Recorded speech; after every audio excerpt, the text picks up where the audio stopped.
چاہیے۔ اور جب بیٹا یا بیٹی پیدا ہوں تو سب سے پہلا حق یہ ہے کہ ان کے کان کے اندر اذان کہی جائے، دائیں کان میں اذان کہنا اور بائیں میں اقامت کہنا، نماز والی اذان اور اقامت کہنا، یہ مسنون ہے، اس طرح سے کہ اذان دینے والا باوضو ہو اور اس کا رخ قبلے کی طرف ہو، اور بچے کا دایاں کان پہلے سامنے کیا جائے، پھر اس کے بعد بایاں کان سامنے کیا جائے اور اس کے اندر اذان پڑھی جائے، تاکہ بچے کے کانوں میں سب سے پہلی آواز اگر پہنچے تو وہ اللہ اکبر کی آواز۔ بلکہ کوشش یہ کرنی چاہیے جس ماحول میں بچے کی ولادت ہو رہی ہے، جو خدمت گزار دائیاں اور جو وہاں لوگ موجود ہیں، ان سے بھی کہا جائے کہ کوئی آواز سب سے پہلے اس کے کان میں نہ پڑے، دائی کی آواز، مبارکباد کی آواز، کوئی آواز نہ پڑے، سب سے پہلی آواز اگر بچے کے کان میں پڑے تو وہ اللہ اکبر کی آواز پڑے۔ ہر بچہ فطرت اسلام پہ پیدا ہوتا ہے، آقا کریم نے ارشاد فرمایا کل مولود یولد علی الفطرہ فابواہ یہودانہ او یمجسانہ او ینصرانہ، ہر بچہ فطرت اسلام پہ پیدا ہوتا ہے، اب اس کے ماں باپ اس کو یہودی، عیسائی اور مجوسی بناتے ہیں،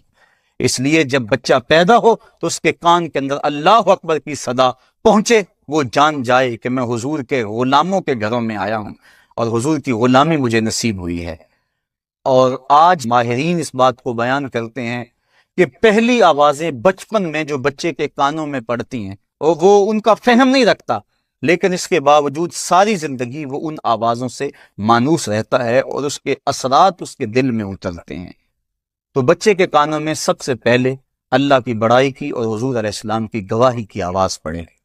پھر بچے کو تحریک دینا، گٹی جس کو کہا جاتا ہے، یہ بھی مسنون ہے۔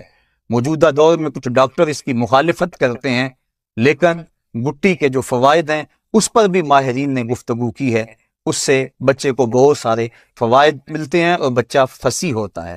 وہ شہد یا کھجور لے کے بچے کے تالو پر اس کو مل دیا جائے اور پورے منہ میں اس کو پھیلا دیا جائے، اور اگر کوئی اچھا اور نیک آدمی گٹی دے تو یہ ایک اچھی اور نیک فعل ہے۔ بچہ جب 7 دن کا ہو تو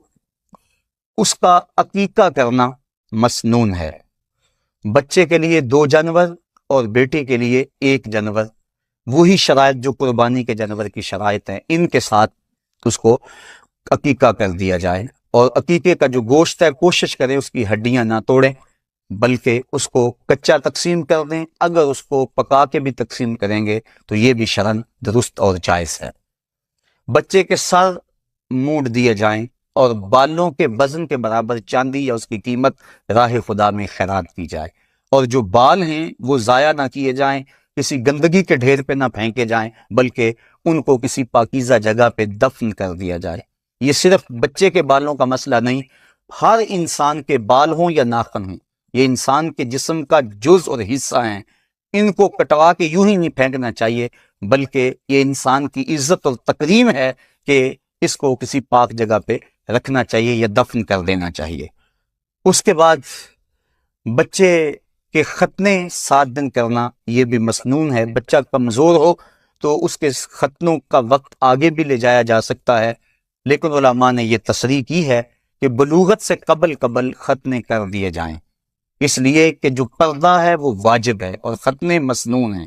تو سنت ادا کرنے کے لیے ایک واجب توڑنا پڑے گا اگر بلوغت کے بعد ختنے کیے، لہٰذا بلوغت سے قبل جب چاہیں آپ ختنے کر دیں گے، لیکن بہتر یہ ہے کہ 7ویں دن ختنے کر دیے جائیں۔ ہاں اگر کوئی شخص اسلام لاتا ہے بلوغت کے بعد تو اس کے ختنے اسی وقت کیے جائیں گے۔ حضرت ابراہیم علیہ السلام 80 سال کی عمر میں تھے کہ جب ختنوں کا حکم آیا تو آپ نے بسولے کے ساتھ خود اپنے ختنے فرمائے تھے، تو عمر کے کسی حصے کے اندر بھی ختنے کیے جا سکتے ہیں اگر ختنے نہ ہو سکے ہوں۔ پھر اچھا نام رکھ دینا، یہ 7ویں دن اگر نام رکھ دیں تو یہ مسنون ہے، اس سے قبل نام رکھنا بھی جائز ہے، لیکن مسنون یہ ہے کہ 7ویں دن نام رکھا جائے۔ اور آقا کریم نے ارشاد فرمایا تسموا باسماء الانبیاء، اپنے بیٹوں کے نام نبیوں کے ناموں پہ رکھیں، اور پھر فرمایا احب الاسماء، بہترین اور محبوب ترین اسماء جو ہیں وہ اللہ کے ہاں وہ عبداللہ اور عبد الرحمن ہیں، اور پھر یہ بھی ارشاد فرمایا کہ بہترین نام حمام اور حارث ہیں، حمزہ نام کی فضیلت بھی احادیث کے اندر موجود ہے، اور یہ بھی ارشاد فرمایا تسموا باسمی، میرے نام پہ اپنے بچوں کے نام رکھو۔ اور علماء نے ارشاد فرمایا جس دسترخوان پہ محمد نام کا بچہ ہوگا وہاں بے برکتی نہیں آئے گی۔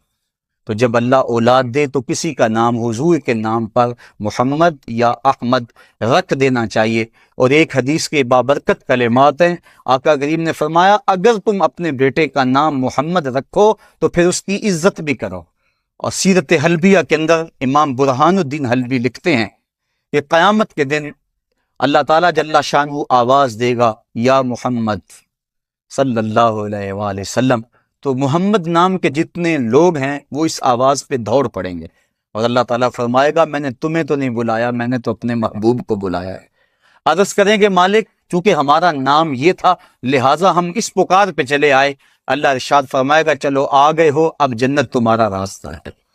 تو اس طرح اپنے بچے کا جو نام ہے وہ بابرکت نام رکھا جائے۔ ان الاسماء تتنزل من السماء، آسمان سے اسماء کی تاثیرات اترتی ہیں۔ آج اس موجودہ دور کے اندر لوگ اس خواہش میں ہوتے ہیں کہ ایسا نام رکھا جائے جو آج تک نہ کسی کا رکھا گیا ہو اور نہ سنا گیا ہو۔ یہ جدت کی خواہش انسان کی فطرت تو ہے، لیکن لوگ اس خواہش کے تحت ایسے ایسے نام رکھ دیتے ہیں کہ جن ناموں کا کوئی معنی اور کوئی مقصد بھی نہیں ہوتا ہے۔ محمل الفاظ بچوں کے نام رکھ دیے جاتے ہیں، صحابہ کے نام پہ نام رکھے جائیں، انبیاء علیہ السلام کے ناموں پہ نام رکھے جائیں۔ پھر کچھ ناموں سے منع کیا گیا، جن ناموں میں خود نمائی ہو ان ناموں سے منع فرمایا گیا، جس طرح برہ نام سے حضور نے منع فرمایا۔ اسی طرح جو دشمنان خدا و رسول کے نام ہیں ان ناموں سے منع فرمایا گیا، وہ نام نہ رکھے جائیں۔ ہمارے معاشرے کے اندر کیسر اور پرویز یہ دو نام رکھے جاتے ہیں، حالانکہ یہ وہ بدبخت ہیں، ان میں سے پرویز نے میرے آقا کا خط پھاڑا تھا، اس لیے ایسے اگر نام کسی کے ہیں تو ان کو فوری یہ نام بدل دینے چاہیے اور اللہ اور اس کے رسول کی ناراضگی مول نہیں لینی چاہیے۔ تو اچھے نام رکھنے کی برکتیں یقیناً ظاہر ہوتی ہیں۔ جب بچے کی عمر 7 سال ہو جائے تو آقا کریم نے ارشاد فرمایا کہ مروا اولادکم بالصلاۃ وہم ابناء 7 سنین وَاضْرِبُوهُمْ عَلَيْهَا وَهُمْ أَبْنَاءُ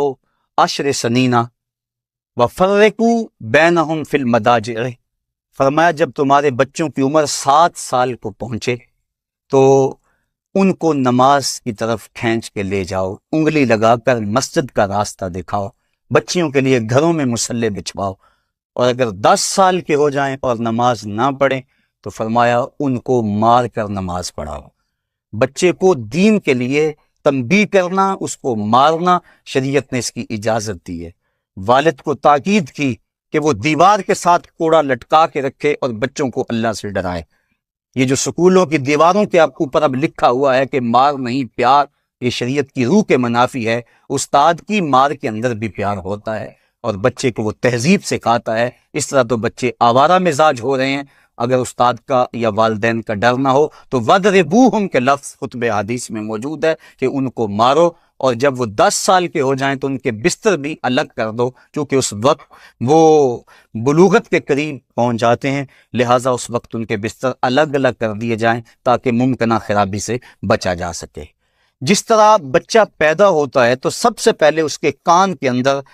اللہ کی بڑائی کی آواز پہنچانا مسنون ہے، اس طرح جب بچہ بولنے لگے اور اس کی زبان فصیح ہونے لگے تو حدیث میں آتا ہے سب سے پہلے اس کے لبوں پہ لا الہ الا اللہ جاری کروا، وہ سنے تو سب سے پہلے اللہ اکبر کی صدا، اور وہ بولے تو سب سے پہلے لا الہ الا اللہ کی صدا، اور اس کے بعد محمد رسول اللہ سکھا، اس کے بعد آیت الکرسی سکھا، اس کے بعد سورہ حشر کی آخری 3 آیتیں سکھا،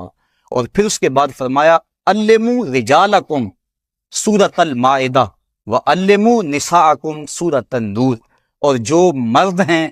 لڑکے ہیں انہیں سورہ مائدہ سکھاؤ، اور جو لڑکیاں ہیں انہیں سورۃ النور سکھاؤ۔ اور پھر آقا کریم علیہ السلام نے یہ بھی ارشاد فرمایا کہ اپنی اولاد کو کتابت سکھاؤ،